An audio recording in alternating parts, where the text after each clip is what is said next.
idealism prevails. Make the world a better place.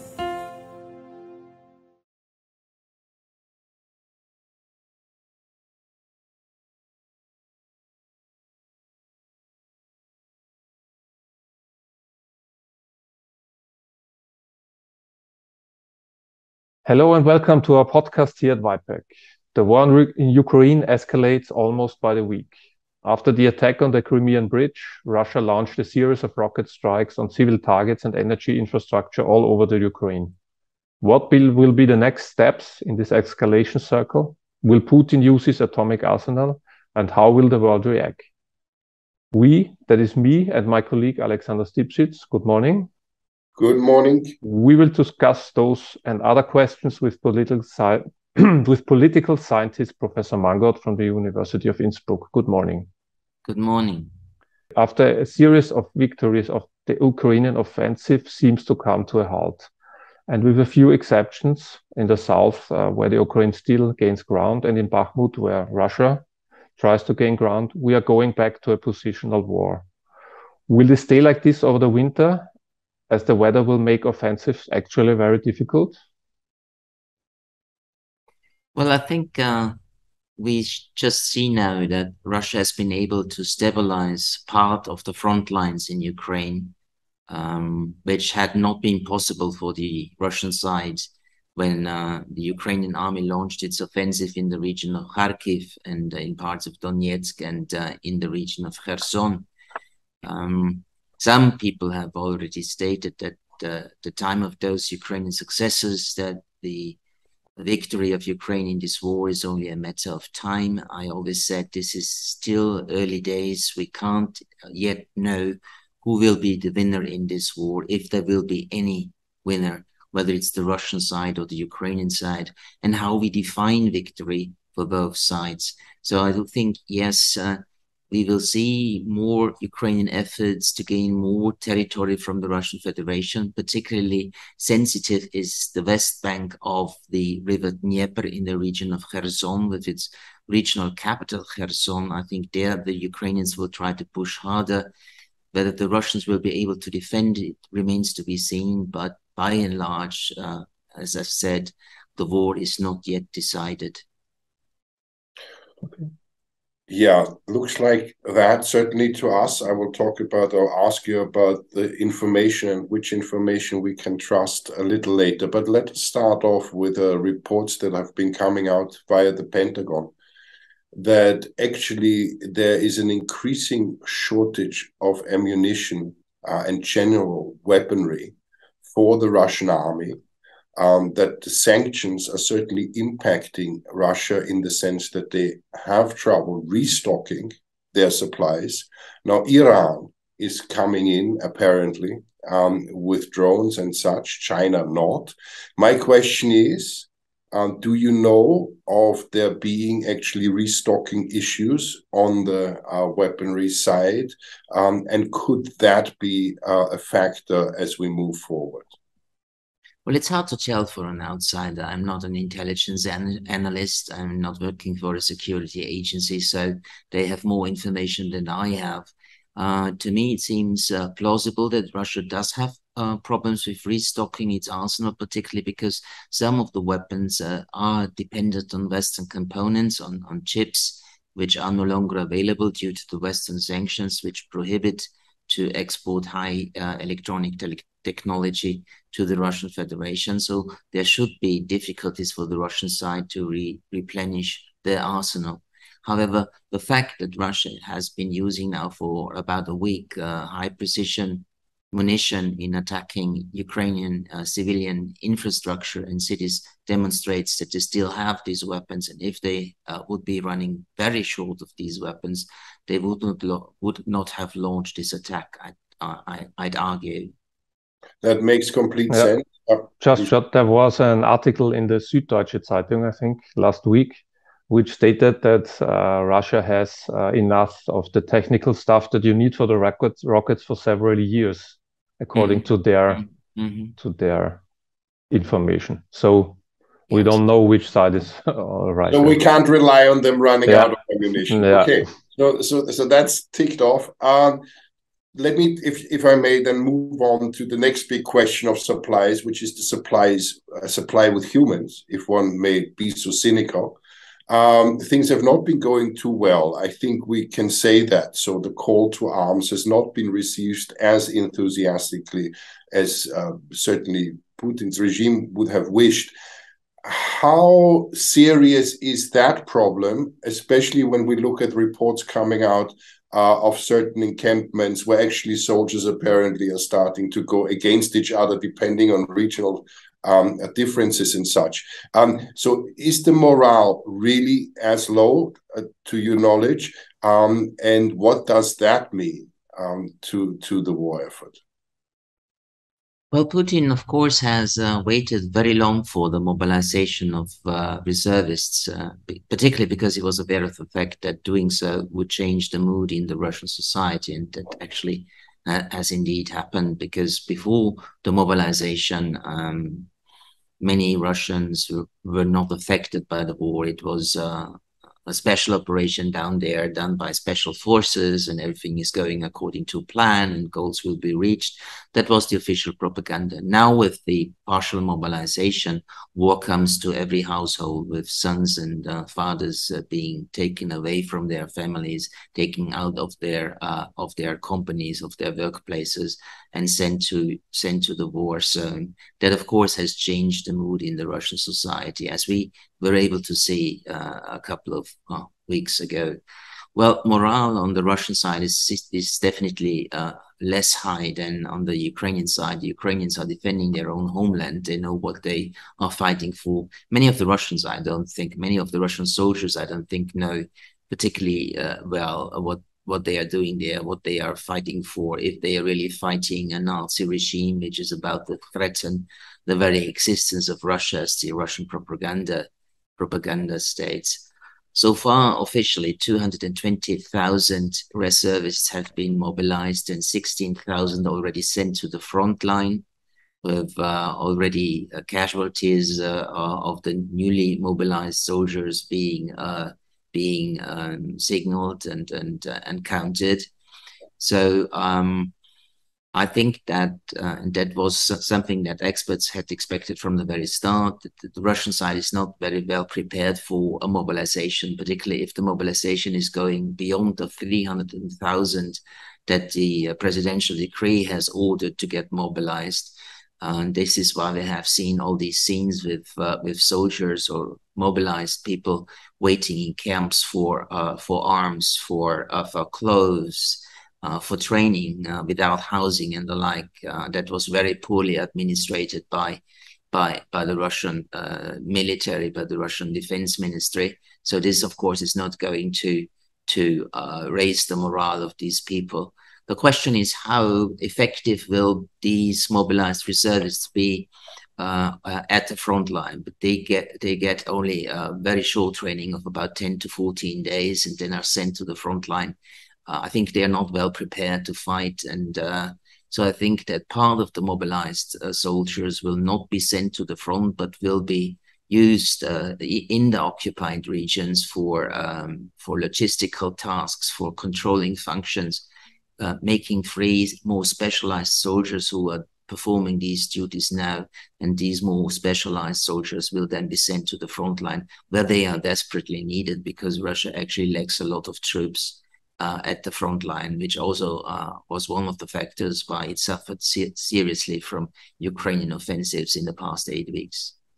And the successes that they recently had is, like in Bakhmut, is especially going back to the Wagner Group, as far as I've heard. So, which is already a specialized, not governmental, but military group, yeah. Yes, they're fighting for Bakhmut, and they have been doing so now for many, many weeks. The Russians have made some progress. The situation in that city is very, very dire. Many people have fled. A lot of buildings have been flattened by the Russian artillery bombardment. It may be the case that Russia in the next weeks will get hold of this city, but this is only a very minor gain in terms of territory, given the very long duration of the fight for that city. We have seen many thousands Russians fleeing, especially the educated and the young ones fleeing the country.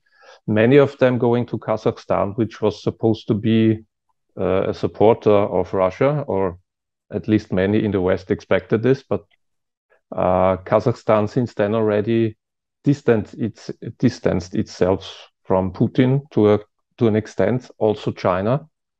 So is Putin, is Russia about to stand alone soon in the global community, or is this just wishful thinking of the West? As we've seen in the United Nations resolutions, only 4 countries stood with Russia. The resolution concerning the annexation of the 4 eastern Ukrainian provinces.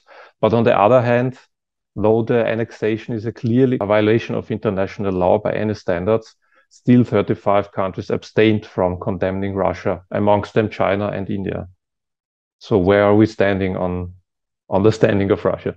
Well, the March voting on the Russian invasion, condemning the Russian invasion in Ukraine, had an almost similar result than the more recent decision by the United Nations General Assembly on the illegality of the annexations of these 4 Ukrainian regions that Russia now claims as its own territory. In March, we had 141 nations condemning the Russian invasion. Now we had 143 nations condemning the annexation by Russia. So it's more or less the same. We had 5 no votes in March and we had 35 abstentions in March and now. So the mood is not actually shifting among the community of states within the United Nations. And I don't think that Russia is isolated globally. It's definitely isolated by the West, but the non-West, the rest of the world, so to speak, does have an ambivalent relationship to Russia. Some are openly supporting it, others are not condemning the Russian actions because they actually do consider the West to be partly responsible for this war, and they consider the West hypocritical now in how the West responds to the Russian war of aggression in Ukraine, and they do not want to be pushed by the West now to oppose Russia, so they abstain. And we see these abstentions in Africa, in the Arab region, we see it in Southeast Asia, we see it in parts of Latin America. So no, globally, it's not isolated. It would get isolated, I think, even by countries like China and India, if the Russians were to use nuclear weapons, facing a disastrous military defeat. If the Russians do use those weapons, which is not sure, but is possible, then I think Russia will be globally isolated and will be considered the pariah by almost every nation on the globe.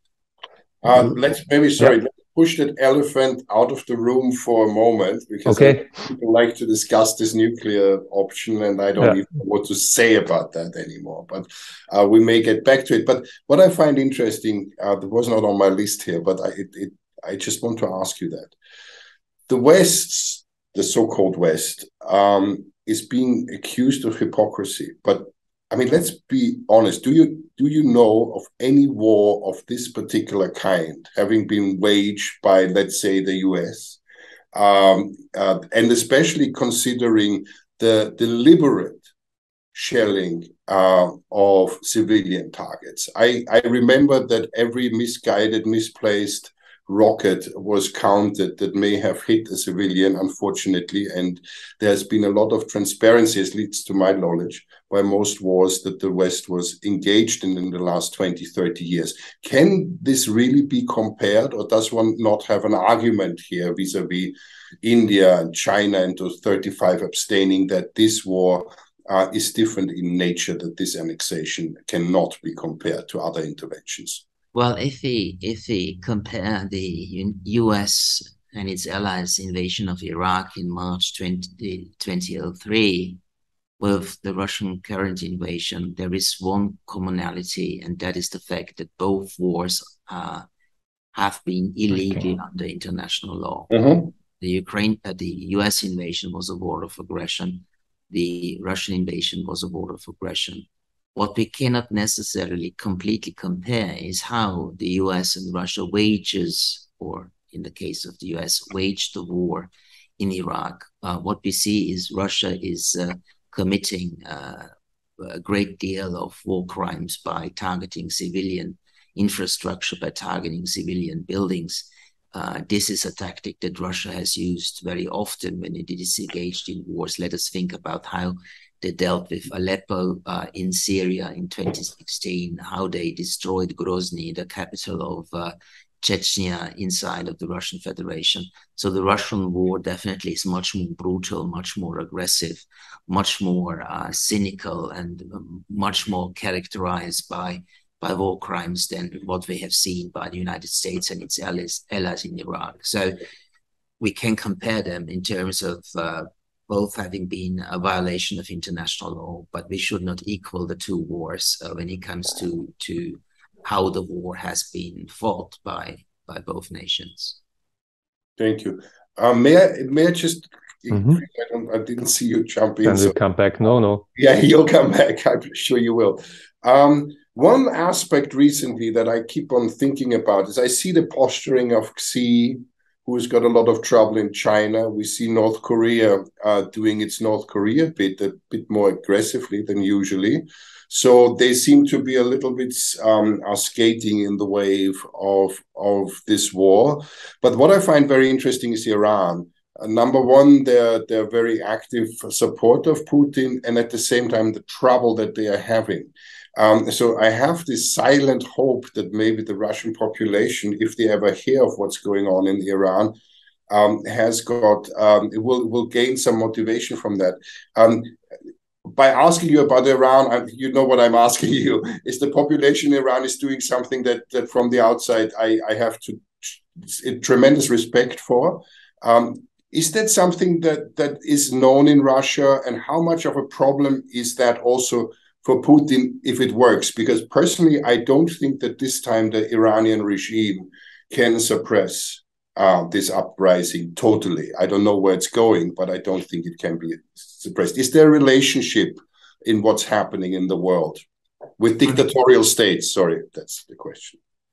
Well, the upheaval we see in Iran is not commented very extensively in Russian media. It's covered partly, but very neutral and not in support of course, of those going out to the streets to demonstrate against the Iranian authoritarian regime. I don't think even if the Iranian demonstrations will be successful, which could be hoped for, will have an impact on how Russians see their role in opposing the current war or the current government of Russia. I don't see something like a domino effect or saying the effect of an example set by the Iranians, which will then be will be accepted by the Russian population and followed by the Russian population. I don't see that. I do not think that we will see for the foreseeable future any large demonstrations by Russian society. There's no mass revolt to be expected, at least for the foreseeable future. Thank you. That was the question. Okay. Then maybe back to the annexation. As we said, on September 30th, Russia declared its annexation of the 4 eastern Ukrainian provinces. To me, it's more a sign of weakness, as it seems that Putin doesn't expect to conquer more lands for the Ukraine, at least in the foreseeing future, as he even called for negotiations. But now, of course, he can also call an attack on those provinces, an attack on Russia itself. So did the chances of him using tactical nuclear weapons increase with this annexation? What do you think? As there's also a lot of pressure from extremists within Russia to use them, as we also have heard in the past few days. Well, first of all, Putin rushed through with these annexations because he needed a success before the Russian population, and particularly vis-a-vis the war party in the Kremlin, who has been very dissatisfied with how the war had been going on before. I do think that by annexing these territories, which of course is illegal under international law, Putin has created a very difficult position for himself, because if Ukrainian forces reconquer parts of the annexed territory, then the question will arise if the Russian army is not even able to defend the homeland. And secondly, by annexing these territories, what could Putin offer in negotiations? Well, he can't simply say, well, for 3 months, Kherson has been part of Russia and now we're giving it away again. It's now Ukrainian again. This is something which is completely unthinkable. So in this respect, the annexations, I think, were a very risky step to take by Vladimir Putin. I don't see currently a likelihood of the use of tactical nuclear weapons. I do see such a possibility. It's definitely not sure. It's possible if the Russians will face a disastrous defeat in this war. So if they get pushed back beyond the lines they held on February the 24th when the invasion started, or if even Crimea is going to be attacked by the Ukrainian side. In the face of such a military disaster, I consider it possible, I don't say likely, but I consider it possible that Putin will order nuclear strikes in order to stop the Ukrainian offensive, because he fully understands if he loses the war disastrously, if he's going to lose Crimea, then he will lose his job. And of course, he doesn't like that perspective. And so I do think it's possible that the Russians will make use of these weapons to terrorize the Ukrainian population and to force the Ukrainian government to stop its offensive against the remaining Russian positions and to agree to negotiate about a ceasefire. So this is kind of the paradox of this war. The more Ukraine wins back, the likelier it is that Russia will use atomic weapons. Absolutely. The more disastrous the war becomes for the Russian side, the more likely the use of nuclear weapons is. According to the nuclear doctrine of Russia, Russia facing a conventional attack will only resort to nuclear weapons if, as it is stated, the very existence of the Russian state is at risk. But of course, you never know who defines what that means, what the very existence of the Russian state actually is. So yes, it's possible. It's not certain. I would not even say it's likely, but it's possible. And I'd say the more, and I stated it before already, and you in your question, the more threatening the situation gets for the Russian side, the more likely is the use of tactical nuclear weapons. Which is paradoxical, because this would most likely end Russia and of the world going with it. So I want to move the elephant out again. I'm looking for hope with you, as always. Let us talk about provinces and let us talk about dissent within Russia. That is, may not necessarily be huge on the street from the public itself, but there are, of course, several voices in several provinces that are saying this may just be the time to poke the bear in the back a little bit and start little fires. How do you? I hear that from my last remaining Russian contacts in Russia, that is actually something that is happening and that is real, and that's actually playing out with this attack within the army recruitment center as well, so that the army from within is facing problems, and that Russia, not yet apparently, but may actually suffer in its integrity through this war by certain regions trying to release its grip, basically. Well, we have some data on the mood in the Russian society, and what we can see is that the support rate, the approval rate of Vladimir Putin has decreased over the past weeks by about 6%. Officially, according to the opposition-minded Levada Sociological Polling Center in Moscow, support is still at 77%. I think we should not really think very much about the absolute numbers, but about the trend, and the trend is now going down.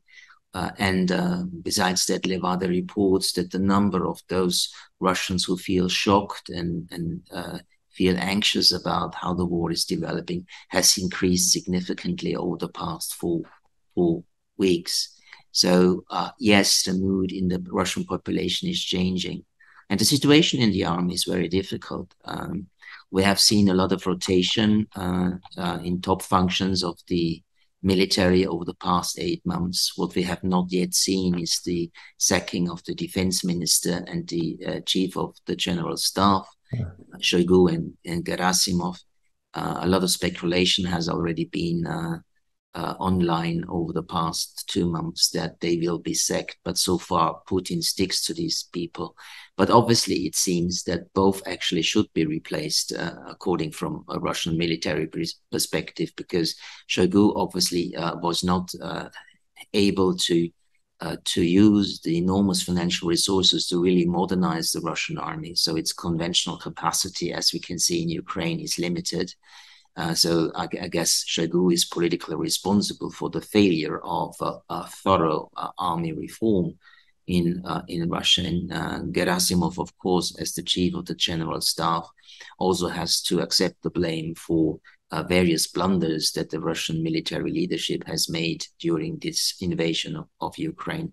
So in the top echelons of the defense ministry, the military and the civilian side, we see trouble. And well, this incident when Russian recruits shooted against each other also shows that the morale is low, that people don't want to go there to fight. They don't understand why they should fight Ukrainians. They don't believe the official Russian propaganda that Russia is threatened in its existence, as Putin has argued quite recently. So yes, there's a lot of trouble we see within the army and within the army's leadership. Insurrection from any Asian republics an issue? Because that was something that's been rumored that may be coming in the winter, which would really task the army from inside and could have an impact, just as a speculation. Well, we have no credible reports about insurrections by certain parts of the Russian army, particularly in the economically weak countries where most of the drafted soldiers are coming from, and who have the highest number of soldiers who were killed in this war in Ukraine. So no reliable data and no evidence that we have so far. But I think that the Russian leadership should be careful to equally mobilize recruits all over Russia and not just focus very much on those economically weak regions where the protest mood in general is very, very limited, but could increase significantly if this imbalanced asymmetrical recruitment policy by the Kremlin is going to continue. What's happening at the moment in Belarus? As we've heard that I think Russian and Belarusian army is training together. Will we see that they together will attack Ukraine from another direction, or is this just showing the muscle? I don't think we will see an invasion in the north. We had one at the beginning of this war, which failed. But only from Russian forces, and now only from Russian forces. But I don't think that the Belarusian soldiers, that the Belarusian army will join the Russians in fighting in Ukraine, because first of all, the offensive potential of the Belarusian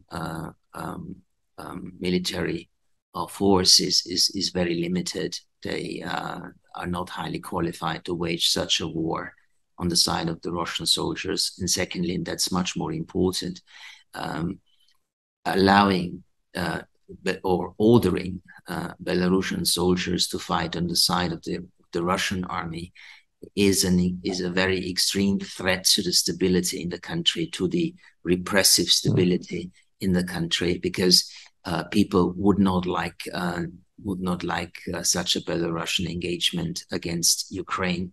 And the risk is high that the demonstrations we have seen in 2020 after the fraudulent presidential elections will restart with people opposing the regime now publicly again. And what we also have to fear, or at least Lukashenko has to fear, is the fact that in the army, the mood is very much against getting entangled in the Ukrainian war. And so there is a certain threat of mutinies and insurrections in the Belarusian army if Lukashenko would order them to fight alongside the Russian soldiers. So I think they have announced the formation of this joint troop based in Belarus, particularly with the purpose of signaling to the Ukrainians that could be another attack from the north, and forcing Ukraine then to keep soldiers in the north to defend against an attack from Belarus, which of course means that soldiers who need to be deployed in the north will be missed in the east and in the south of Ukraine. I think that's the purpose of the whole exercise, but I don't see the entry of Belarus in this war on an official basis, except, of course, for the fact that Belarus, from the very start, has allowed the Russian forces to use its territory and infrastructure to attack Ukraine. If I may, can we move to Europe for a moment? Much has been made of the cold winter to come, even if right now we don't feel it very badly. What do you think the impact could really be from your perspective, with your information? Is Europe prepared? And to tag that question, following the Italian election, what is your opinion about the mood within Europe vis-a-vis Russia at the moment? Well, of course, more and more people in the European Union are highly dissatisfied with the high inflation rate and the high energy costs, and are, of course, concerned that there might not be enough fuel to generate power and to heat their homes, and to heat or to provide energy to the industries where people are working in. So yes, there is a sense of dissent among European populations, which has been on the rise over the past weeks and months. But so far, we have not seen public manifestations of this dissatisfaction, except for some demonstrations, particularly in the Czech Republic, I have to mention, that have happened over the past weeks. But this, of course, could change in the winter, when we most likely will have a shortage of gas, and when households will have to lower the temperature in their houses, in their apartments, and have to pay high energy bills. And that, of course, is one of the motives of the Russians to lower the supply of gas to the European Union. They want to influence the EU population. They want it to put pressure on their respective governments to stop supporting Ukraine and to lift sanctions against Russia. That's definitely something that the Russian side is interested in. I don't think it will work. Even if there will be large street demonstrations, I don't see that most of the EU governments will give in and say, okay, we stop supporting Ukraine. So this strategy by the Kremlin, I think, will not be very successful. The most affected countries inside the European Union, if Russia were to cut gas supplies completely, are Germany, Austria, the Czech Republic, Hungary, and Slovakia. This is a sub-region which is particularly vulnerable to a cutoff of gas supplies, because they have no alternative, almost no alternative suppliers. At least the East Central European countries are without such supplies. Germany, of course, has started to get gas from other suppliers, and Austria will profit from gas from Norway, which will be delivered to our home country in this winter. So if we don't have a cold winter, and if the Russians continue to supply about 75 million cubic meters of gas per day, as they have been doing for the past 2 months, then there's a likelihood that we can get through this winter without serious implications for private households. That's not the case for the industry, however.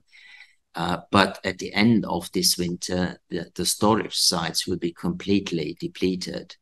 And if the Russians continue the cutoff of gas supplies, it will be very, very difficult to fill the gas storage site next year So the next winter, the winter 23 to 24, could be much more complicated, much more difficult, much more threatening for the European economy and Europeans, much more disastrous than the winter that we are facing now. Well, luckily that's another year away. So Yeah. yeah. President Biden, when asked whether Putin is a rational actor or not, answered, yes, he is, but his objectives are irrational. Is this a good assessment? And maybe a follow-up question, did we have seen any physical deterioration in Putin's health in the past weeks, months? Well, actually, as we thought in the beginning. Well, actually, I didn't fully understand what Biden meant. If someone has irrational objectives, how can he be rational? If he's rational, then he doesn't have irrational objectives. What we can certainly say is that Putin had the expectation that he and his army will be able to suppress or to invade Ukraine and to conquer Ukraine and install a new government within a couple of days or weeks. So this expectation Putin had and the war party had been ridiculous. These were illusions, as they found out very, very quickly. So I do think that Putin is a rational actor. He thinks that his objectives are rational and can actually be achieved. But as it turned out, he made a lot of miscalculation. Not just he himself, but the advisors around him, the security service, the army leadership, and others. So yes, a rational actor believing in the fact that the objectives set by Vladimir Putin can be reached. But as it turned out, this expectation was wrong. So this doesn't make Putin an irrational actor, but a rational actor who obviously doesn't know all the facts and then faces different results from what had been expected by Putin and his leadership. You have one more question? I do. Or you want to make the finish? Because I have a rather populist question at last. Okay. Please do. After Russia's military performance so far, was Obama maybe right in calling Russia a regional power, at least militarily? Or are we in the West again too optimistic and the big assault is going to happen next summer? As history showed us in World War II, Russia was almost defeated quite fast, and then in the end drove the Nazis all the way back to Berlin. So what do you think? Well, I think it wasn't wise for Obama to say that Russia is a regional power. He did so in order to anger Vladimir Putin, who always speaks about the great power status of Russia. And Russia is a great power in the military sense when it comes to nuclear weapons. In this respect, it is a great power.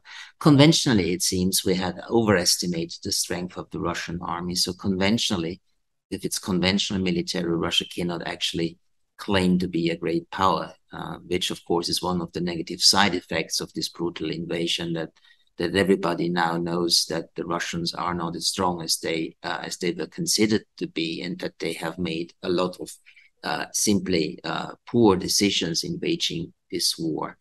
Economically and financially, not even technologically, Russia has not been a great power over the past 30 years. So, but from the Russian perspective, how the Russians think a country is a great power with great military power, which of course is the understanding of the qualifications of a great power of past centuries, not necessarily of modern times. But as I've said, even when we just limit ourselves to the issue of military power, then we need to say that Russians are a great power solely on the basis of their nuclear arsenal. They still command about 6,000 nuclear warheads. So they need to be treated as a great power, but it's a great power only partially, and it's a great power not even in the full sense of military great power. There is the elephant again. Yes, great nuclear power, but I don't want to end on that. I would like to ask you something. Now, the whole situation is really in between a rock and a hard place. it is frustratingly stuck in many ways, because as we heard, if the Ukrainians gain, the Russians have to push harder. Do you see, or can we envisage a scenario that now allows the regime in Russia to save face and at the same time allow the Ukraine to continue, and all of us? So is there still a negotiable solution? Because unfortunately, right now, any which way I think about it, I can't find it. Do you see one? Because the alternative is, of course, Ukraine or Russia winning, and both situations are not great. So that's the question for you. Do you see any negotiable solution? Well, I would like to end on a positive note, but I don't see any chance for negotiations in the foreseeable future. The Ukrainian side actually is quite hopeful to win this war based on the recent successes on the battlefield. So they want to push for more military gains to make and reconquer territory currently occupied by Russia. The Ukrainian leadership is also saying they are not willing to negotiate with Putin. They say they are willing to negotiate with the Russian leadership, but with a different president. And for the Russian side would definitely like to have negotiations, in the sense that in these negotiations, Ukraine will accept a ceasefire and accept the current front lines. And that is something, of course, the Ukrainians will not accept. And as I said before, what can the Russians offer to the Ukrainians in order to find sort of a foundation for a ceasefire, at least a ceasefire for a certain time, if not permanently? So no, I don't see any chances for negotiations, and I actually do not see the chance that any outside actor will be capable of bringing the two sides together.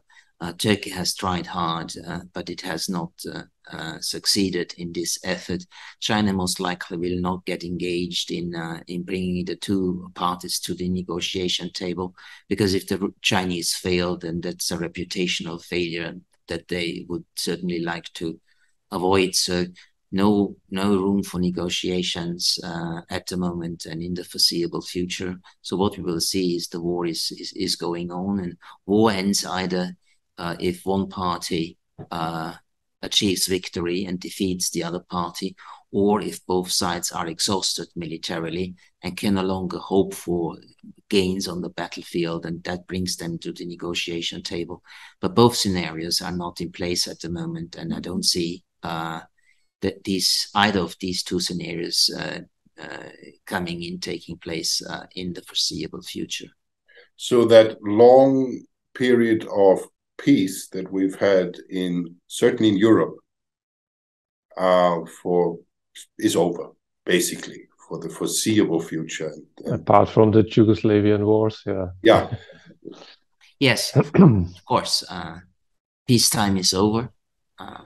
We have a major war in Europe, a war that we have not seen since 1945, because the wars in the former Yugoslavia were more limited than the current fighting in Ukraine. So it is the largest conventional war, or war in general, that we have seen in Europe since 1945. We have not expected this to happen. We have actually expected that peaceful times will continue. But as it turns out, peace needs to be fought for. Peace needs to be maintained by careful and wise policies and good political decisions. And it seems that something went wrong in Europe over the past 30 years. Well, then that note. So yeah, we can learn from this in the future. Let's hope. Yes. Okay, then I think, yeah, true. Then I think let's wrap it up here. Thank you for your time and for the answers, and we will be back. Yeah, good day and good luck. So the same to you, and thank you for having me for this interview.